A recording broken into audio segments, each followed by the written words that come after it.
Hey everybody, it's Eddie from Tokyo. This is your cryptocurrency update from Japan. Yesterday, I'm sorry, I was just so rushing to get the video off to let everybody know the link to the live launch for the European Central Bank of TIPS that I really didn't do a good job of explaining why I was so interested in that launch.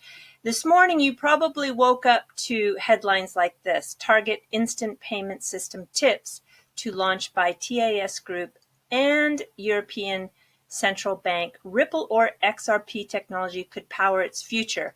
Or maybe you saw this one: Ripple's Xcurrent, XVIA, and XRP-powered XRapid come into focus as Task Group and ECB, which is the European Central Bank, gear up for the TIPS launch. Or maybe it was the ECB launch TIPS, allegedly Ripple instant payment service. Now, I want to explain to you why I was so interested in that launch, because let's just take it one step at a time. So first off, this is on the European Central Bank website. TIPS was developed as an extension of Target 2 and settles payments in the central bank money. TIPS currently settles payment transfers in euro, okay? Only euro right now. However, in case of demand, other currencies could be supported as well. Now, if I take you to the actual recap of the opening statements that were given, this is the part this is what I was looking for, and this is why I was so interested in that launch.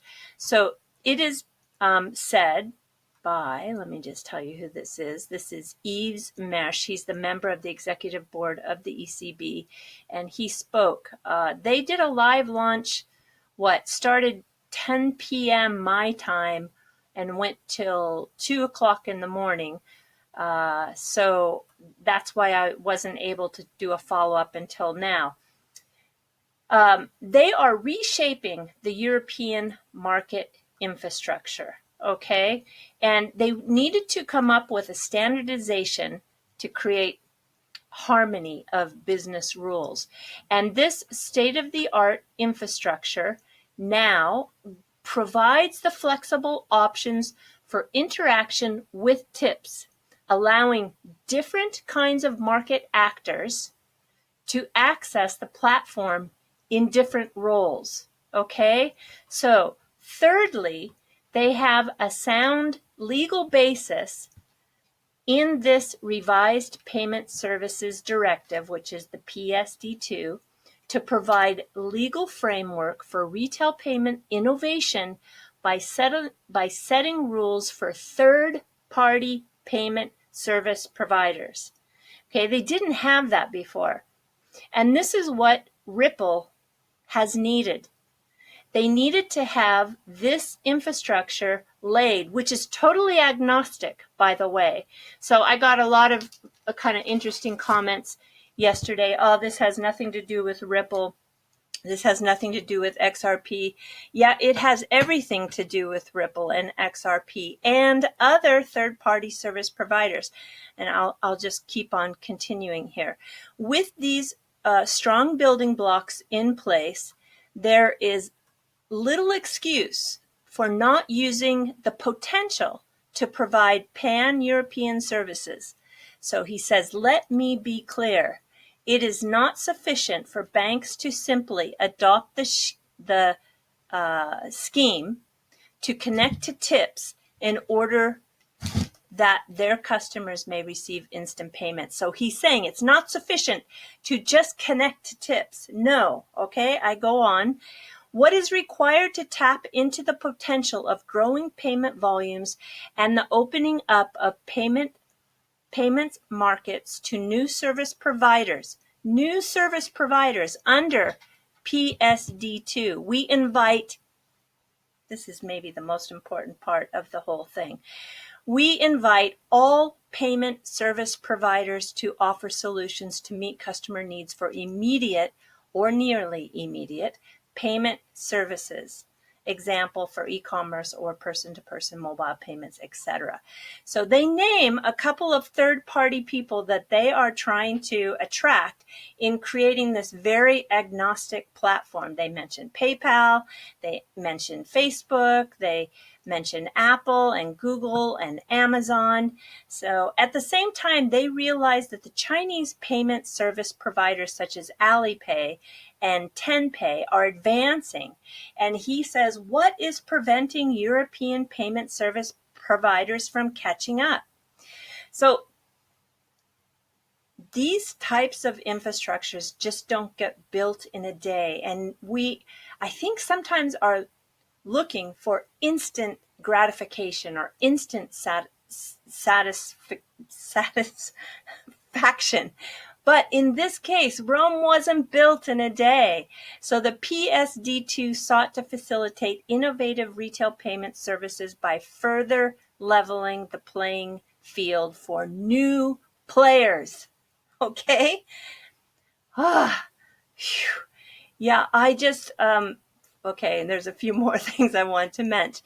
With the launch of TIPS, the Eurosystem has laid the groundwork for innovative, customer-friendly retail payment solutions for the benefit of European citizens. And as long as they fulfill the regulatory requirements, we remain open to global players.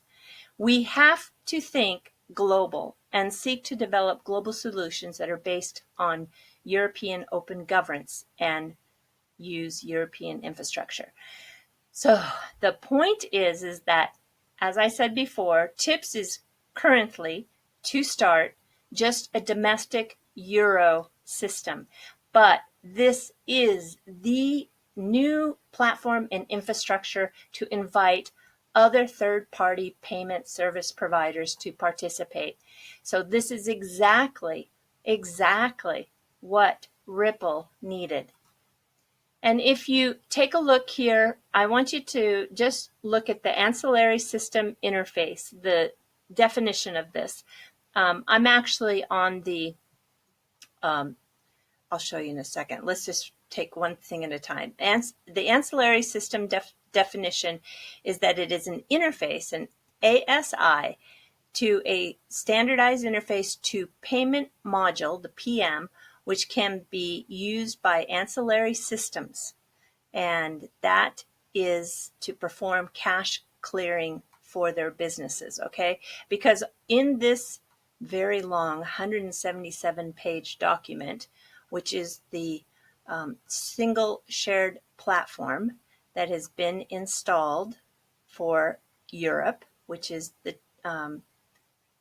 Target 2, it has some very key points to just reiterate what I just said in regards to the opening comments on yesterday's live launch. So on page 11, it says that from the start, Target 2 will be able to provide full services of settlement of all kinds of ancillary systems. So these are these other providers.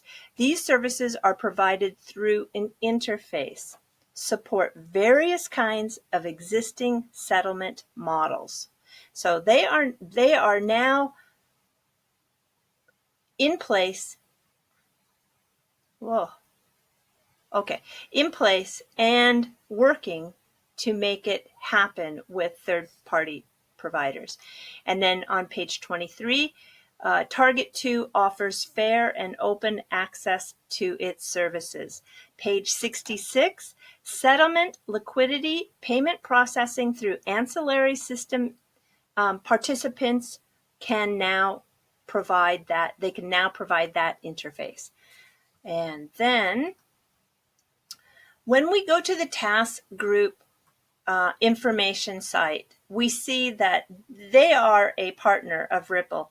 And you can see here that the Eurosystem confirms that TIP has already adopted the agnostic approach. And since the beginning, the task group has been at the heart of the pan-European central infrastructures. And of course, the task group is very much working closely with Ripple. And if you go down to the Task Network Gateway 3.0 document, which I'll put a link to this in the comment section below, you can see that they have increased functionality to fully support the Pan-European instant payments and PSD2, remember that I mentioned before, paving a new era to open banking. And I can show you here that the blockchain protocol by Ripple, you can see here, is supported, and also it's mentioned again that it is one of the available network drivers. So you can see here, Ripple is an option. Okay, so I wanted to really say that yesterday, but I was unable to make it clear because I was in such a rush. All right, I need to do some clarification. On November 16th, SBI, actually, Mr. Kitao-san from SBI Holdings has been on a little bit of a roadshow for the shareholders. He was in Tokyo, Nagoya, and then Osaka at the end of this last November and was going over some slides. And I saw some YouTubers that were confused about this and actually coming out with some really weird ideas of what this one was about. Okay, so this slide in particular, this SBI Ripple Asia DLT, I'm sorry, this has nothing to do with XRP or Ripple. If at any time SBI puts out some information that is in regards to XRP or Ripple, I will for sure be on it like you won't believe. But this came out on November 16th, and I didn't think it was really worth talking about because it's a 9-member credit card consortium that is going to demonstrate and experiment on sharing information regards to fraud using the distributed ledger technology. They are trying to prevent the spread of fraud and damage by sharing information. Corda, R3, is going to do the distributed ledger infrastructure, and each card company, which there are 9 thus far, will hold an independent node to realize this security. And also, just for interest, HP Japan is also involved in this project. Okay, I just wanted to make that clear because there was a little bit of confusion. Okay, when I show a PDF, I disappear, so now I'm back with you. All right, Ripple Insights just came out with their new video today. It's 2 minutes and 20 seconds long. It's short, but it's sweet. And one of the things they talk about is a company called Omni. And Omni Vision is taking things we don't need anymore, like vacuum cleaners, bicycles, sleeping bags, camping equipment, bikes, and being able to rent it and get paid back in XRP. That's kind of interesting. And then also you hear Ethan Baird, he is the Senior VP of Spring. He talks about some of the future plans that Ripple has. And then finally, it does a last little very short interview with Miguel Villas, and he talks about the new use cases for the XRP digital asset, which is really what I'm glad to see, is that Ripple continues to come up with as many use cases as possible for XRP, not just being a settlement token.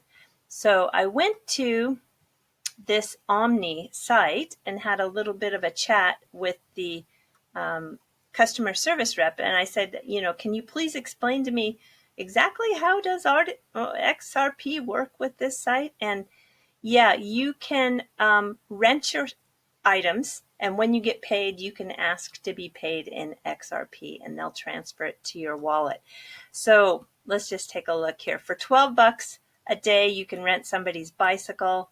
Looks like a Segway you can rent for $20 a day.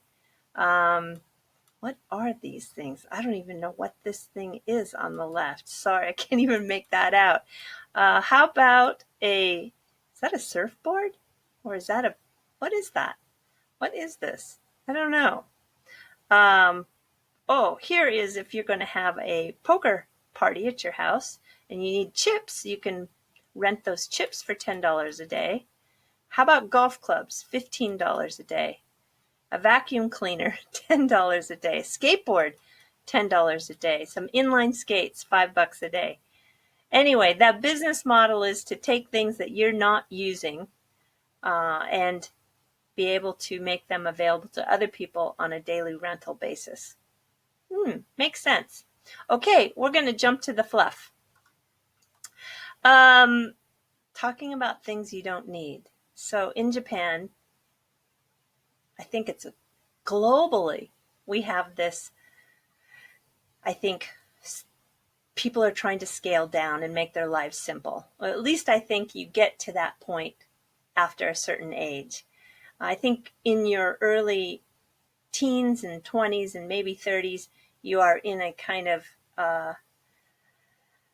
accumulation mode. But I think after 40 and definitely after 50 and for sure after 60 and beyond, you are looking to make your life a little lighter. And with an aging society in Japan, there is a tremendous amount of that occurring. And one of the places to go and find some treasures. So what? Another person's junk is another person's treasure. But I love the antique fairs here in Tokyo. And there are many, but this is the biggest and this is the best. And if you come to Tokyo, every first and third Sunday, there are 250 to 300 vendors that do an outdoor antique market. And I'm telling you, it's just fun. If you like, if you like finding really sometimes very collectible, very precious items, or if you just like a little bit of what's called kitsch Japan. The kitsch Japan is fun. And you know that you can find anything from vintage kimonos to 200-year-old pottery, statues, dolls, books, postcards, jewelry. It just goes on and on and on. And you can see in this picture here, this is what it looks like. And I just think that you will come home with something, because when I went last time, let me just show you what I found. I found a 1940 book about Japan's ancient armor. It's in very fragile condition. It was printed in Japan, and it was made actually for the overseas market to educate. Anyway, it's my treasure, and that is what I recently found at the antique fair. Okay, everybody, that's it for now. I hope that brought some clarity. I just want to say, gosh, it sure is getting a little noisy in the space lately. I need to address some of this noise too. There's a large amount of people talking some crazy stuff lately about large amount of transfers having no effect on the XRP price, and some talk about speculation of Ripple locking out retail investors. And I have to address this. I'm going to do it, but I just really am thinking it's a lot of noise right now. All right. Take care. Sayonara for now. Bye-bye.